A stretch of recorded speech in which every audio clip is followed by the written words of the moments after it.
Guys,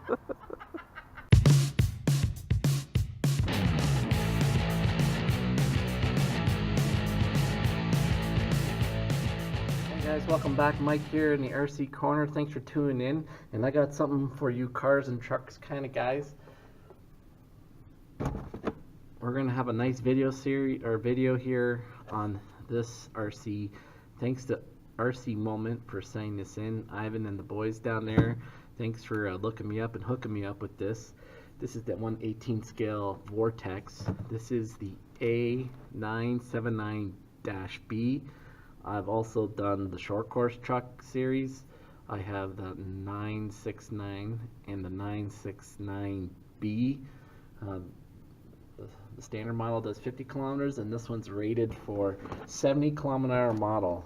As you can see, all the models here. You might want to pause your screen, but you have the rally cars, the buggies, the short course trucks, and then on the bottom is the monster trucks. And this is what we're dealing with here, guys. So this video is going to be a complete overview.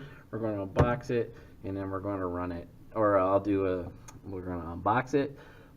We'll break it down, see what's all inside the box, and go over some of the components, and then we'll take it outside and give it a spin. So sit tight, and we'll take this thing out of the box, and we'll see what all comes with it.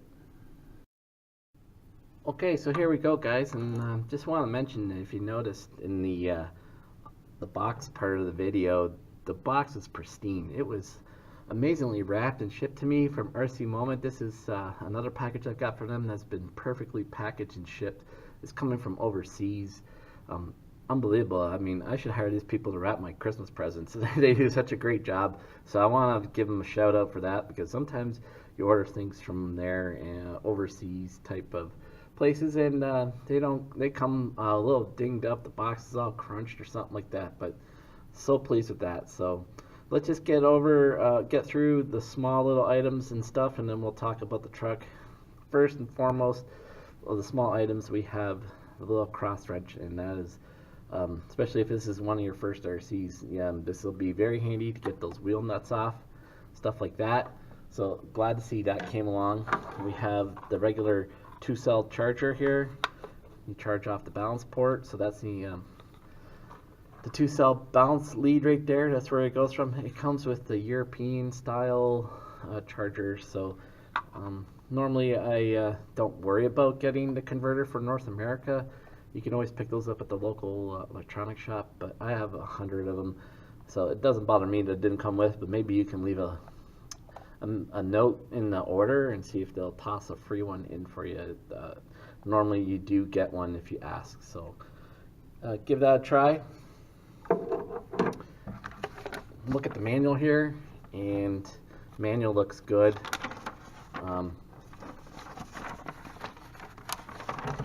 It's very diagrammed out.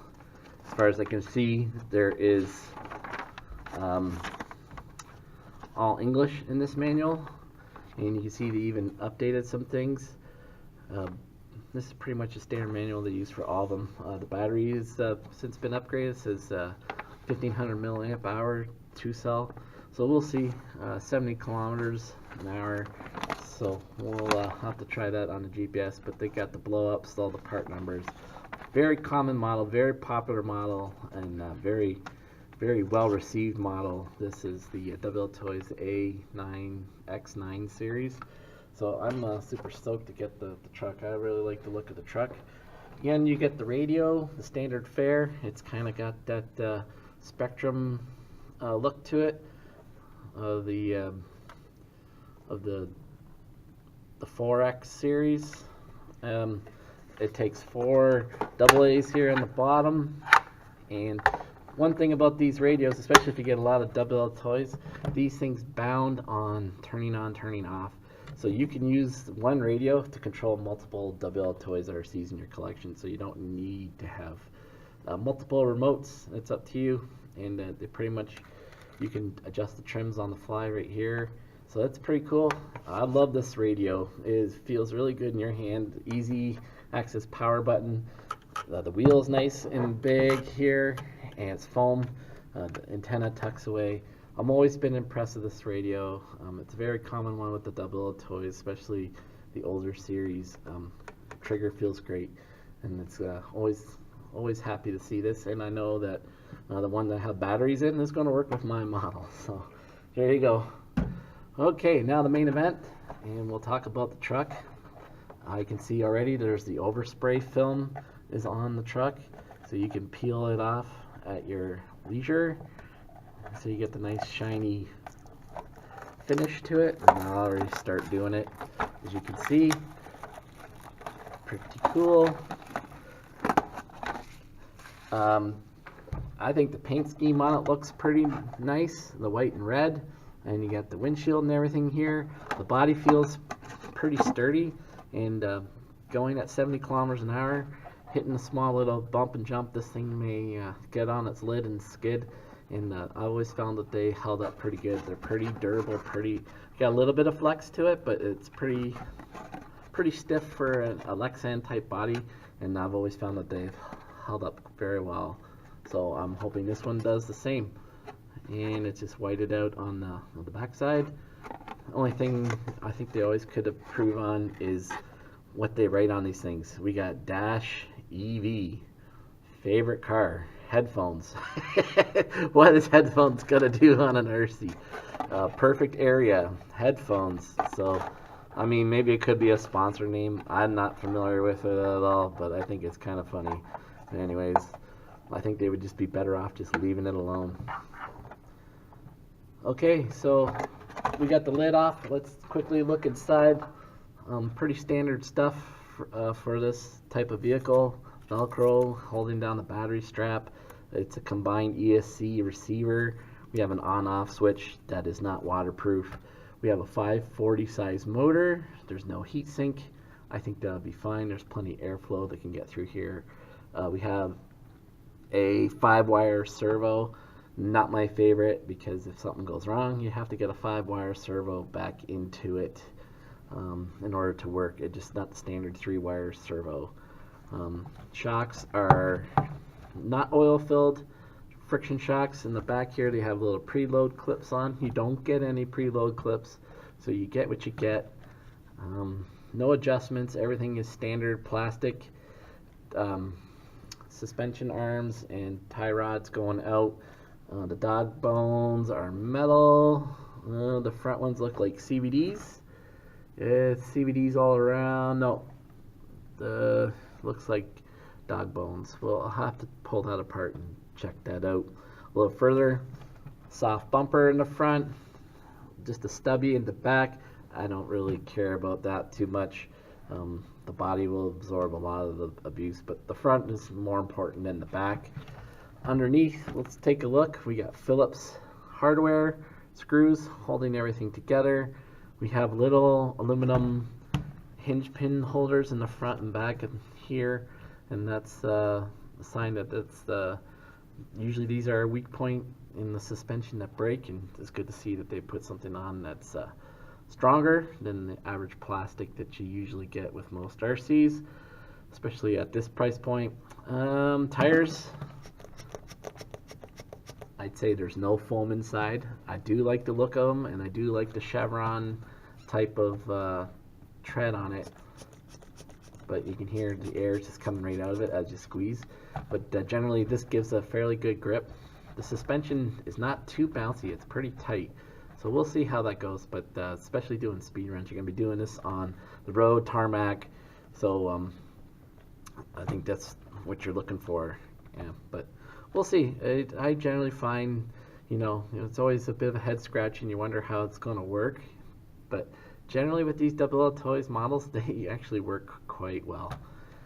Battery, let's take it out. We have Dean's connector, or also known as T-plug, and it was stated in the manual that it was a 1500 milliamp hour battery, and that's what is written on the battery itself, 7.4 volt. And is this lithium ion or LiPo? Doesn't really say. I believe it's a LiPo. So yeah, that's the unboxing part. Of course, you got the antenna here. The drive shaft is metal inside. Of course, always just kind of check to make sure the mesh feels good. Tighten some of these screws up, especially on RTRs. Always tighten up the screws, make sure everything is good, because someone in the factory may not pay attention as much. This one here definitely looks a little backed out, so we could tighten her down. Other than that though, looks pretty good. I'm looking forward to getting this one out, guys. So sit tight for that, and let's show this one hitting the road. All right, let's go. All right, guys, we're outside and ready to do the running portion of this video. I got it bound to the radio here. It's all turned on, trimmed out.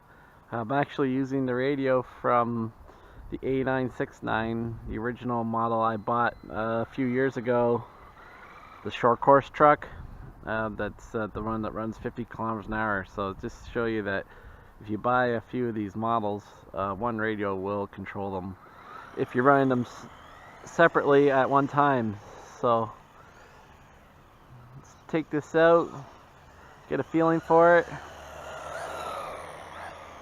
Just getting on the throttle a little bit. There's a car coming here, so we'll get here out of the way. We'll take it out on the grass.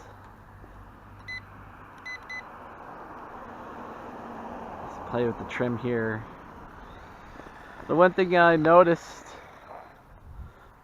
on this truck, I don't know if you can see it from here, try and give it to you.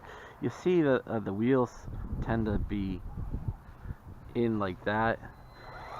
That's just the natural way to do it. I think that's to keep this model running more straight because of the high speed it can reach.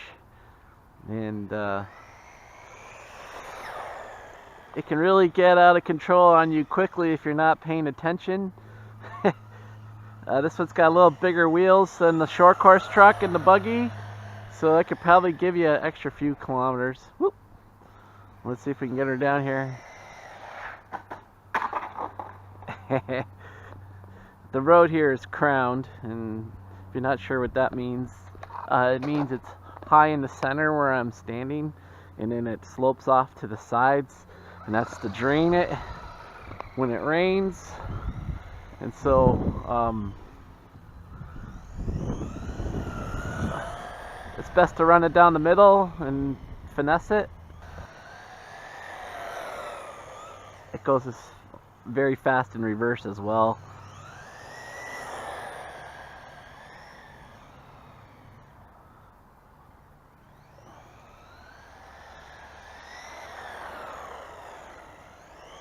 This more ideal spot will likely be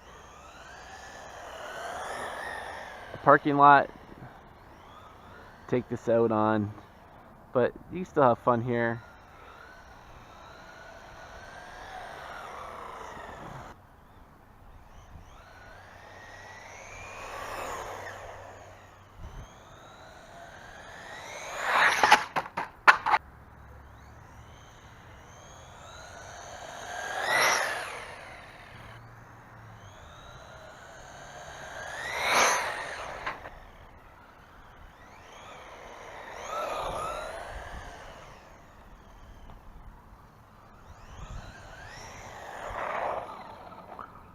So guys, just like to say that I think this is more for an intermediate to experienced pilot. The box is 14 plus. I don't know if the age appropriation, that's probably right.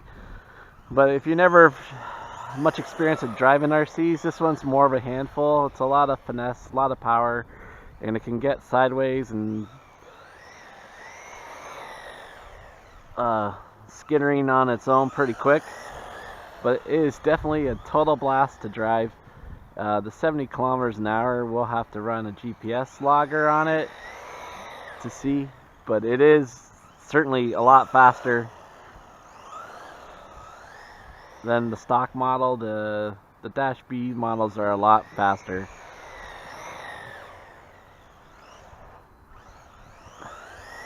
A lot of fun. It's one thing that always amazed me about this one a bit is it doesn't really wheelie much. It just boogies. So a lot of fun, guys. I like this one. Thanks for tuning in. If you can, subscribe, give me a like. There'll be a link in the notes for this one. Thanks for tuning in again, guys, and catch you on the next one. Peace out.